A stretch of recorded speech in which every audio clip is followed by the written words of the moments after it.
Hi, it's Edward, back with another video. Please take a moment to click the thumbs up button below and consider subscribing to the channel. Please also share this video via social media and with your friends via email. Thank you for your support. Today, I read several financial news articles. I've included links to the articles in the description below. I encourage you to read the articles to support the authors and news sources. As a private American citizen, I'd like to report and share my transformative thoughts through commentary regarding small sections of these articles that are of public interest. Today, I read an article on yahoo.com put out by AFP titled, "Stellantis Warns Thousands in U.S. of Potential Job Cuts." For those of you who don't know, Stellantis is the company that was previously called Chrysler. According to the author, Stellantis has notified thousands of workers in the U.S. states of Ohio and Michigan of potential layoffs, attributing the move partly to California rules that limit where vehicles can be sold. 2,455 workers in Detroit and 1,225 workers in Ohio were notified about potential job losses under the Federal WARN Act, which requires early notification of major layoffs. Well, my heart goes out to these workers and their families. This is terrible news to receive during the holiday season. Hopefully, some of these people will not be laid off. The author of this article goes on to say the company expects the actual number of layoffs to be much lower than the Detroit figure and slightly lower than the Ohio number. Regardless, I am sure this is a stressful time for Stellantis employees who don't know for sure if they will be laid off or not. I hope these people have a well-funded emergency account so they will have some financial security until they can find new employment. Depending on the skill set of each worker, it is certainly possible some may have a difficult time finding jobs that pay as well in their area. Having to adjust your standard of living is never fun. If we enter a recession in 2024, we may see more layoffs across the country. Millions of Americans are currently living paycheck to paycheck, which has been fine during recent years when the economy has been healthy. I worry about what is going to happen to some of these people if we enter a recession and see more layoffs. Not everyone can secure new employment that pays the same in a few weeks or a few months, especially if a lot of other companies are tightening their belts and also reducing human capital. I just believe people should consider preparing for the worst case scenario so that panic does not ensue if it ever happens. We may not be in a deep recession, but American shopping behavior is very peculiar. I read an article on CNN.com written by Crystal Herr titled, "Americans Are No Longer Ready to Shop Till They Drop." According to the author, some Americans are spending like they're living in a recession, even as optimism grows on Wall Street among economists that the U.S. economy will avoid a substantial downturn. Discount retailers have warned throughout the year that consumers are pulling back their spending in the face of economic uncertainty. I found this to be very interesting. To me, it is crazy that discount retailers are warning. During periods of high inflation, I would think more would be flocking to discount retailers to save money. The author of this article provides some additional insight into this potential problem.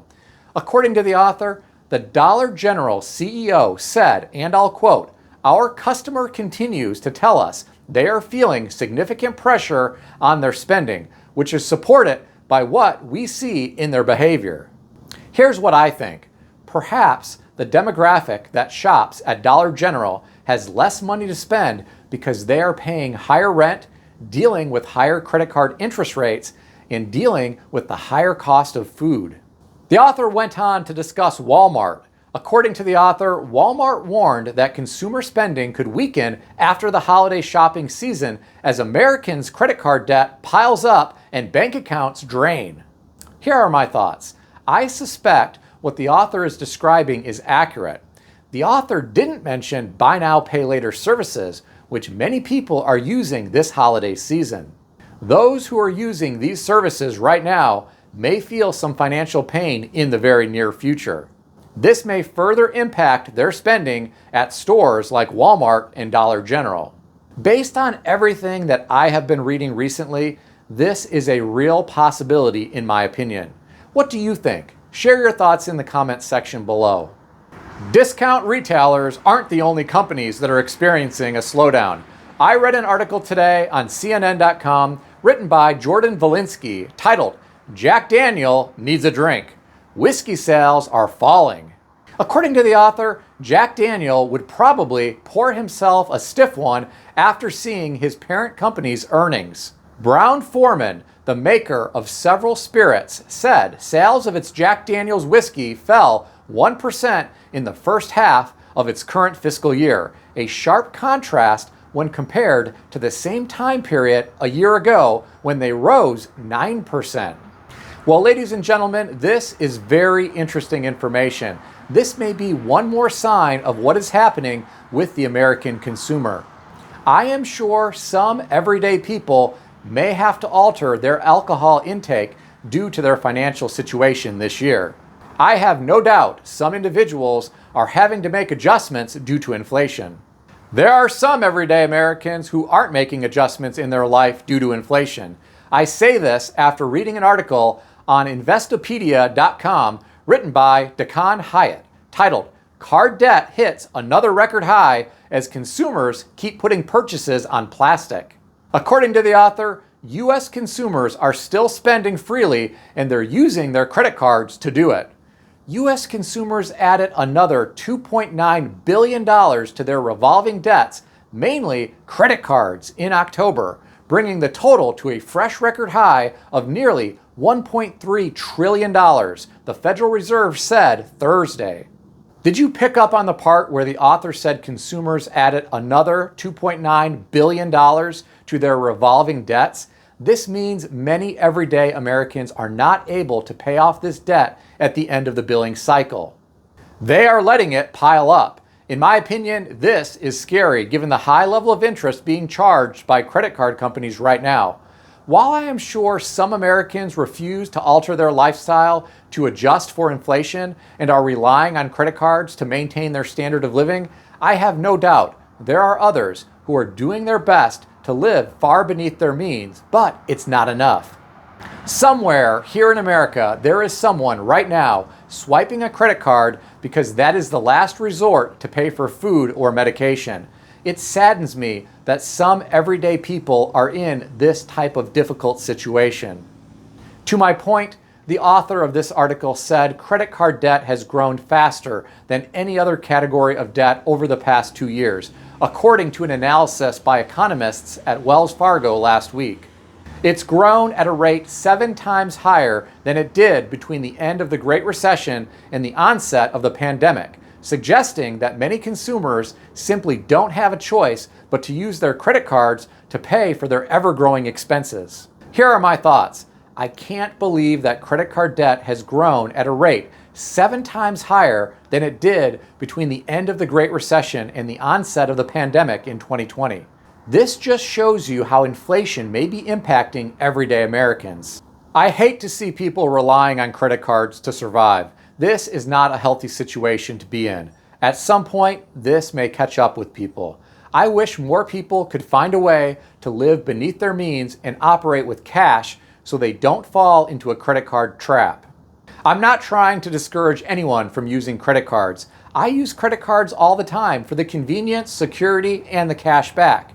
But I always pay off the cards at the end of the billing cycle.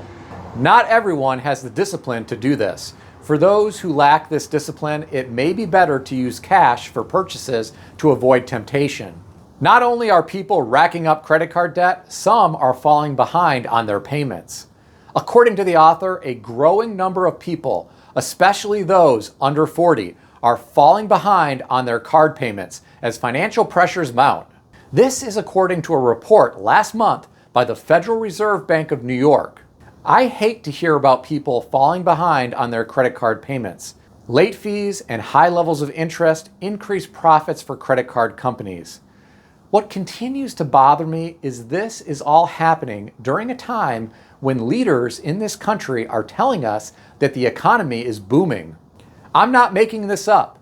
Visit Google and type in the words "economy booming," and you'll find plenty of stories that indicate this is the case. There are the haves and the have-nots in this current economy. Many of the have-nots are struggling worse than ever before. Many of those who own assets have benefited from inflation in recent years. What do you think about what is happening with credit card debt and those falling behind on payments? Share your thoughts in the comments section below. Not only are people struggling with credit card debt, they are also struggling with auto loan debt. I read an article today on automoblog.net written by Kate Butler and Jacob Huther titled Gen Z and Millennial Auto Loan Default Rates Are Soaring.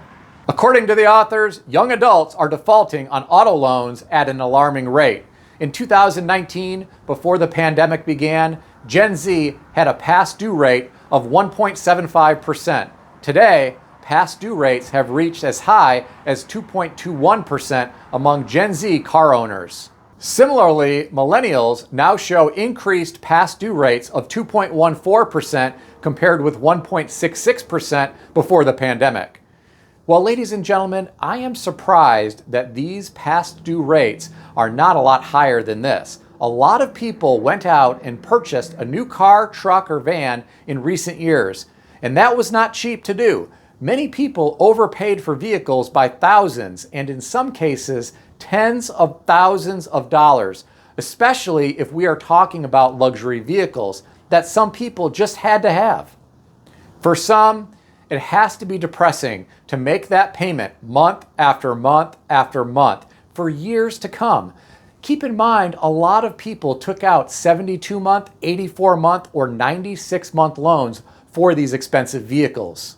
Now that inflation is impacting everyone's budgets, some have no choice but to choose which bills to pay and which not to pay. The vehicle may be one of the bills on the chopping block. Some may try to avoid the repo man for as long as possible. I worry about what happens to these people when their credit gets destroyed. Life in this world is a lot more difficult if you have bad credit. What do you think about auto loan default rates going up among Generation Z and millennial car owners? Share your thoughts in the comment section below. Please keep in mind that nothing in this video is financial advice or advice of any kind. If you need advice, seek advice from a qualified professional in good standing who puts your interests first and foremost. If you enjoyed this video, consider subscribing to the channel. Please also consider sharing this video via social media or via email with your friends. I want to extend a special thanks to everyone who has subscribed to this channel. I want to also thank all of my channel members. Check out some of the great books that I suggest you consider reading in the description below. I've included Amazon affiliate links to these books. As an Amazon associate, I earn from qualifying purchases. Stay healthy and wealthy. I'll see everyone in the next video.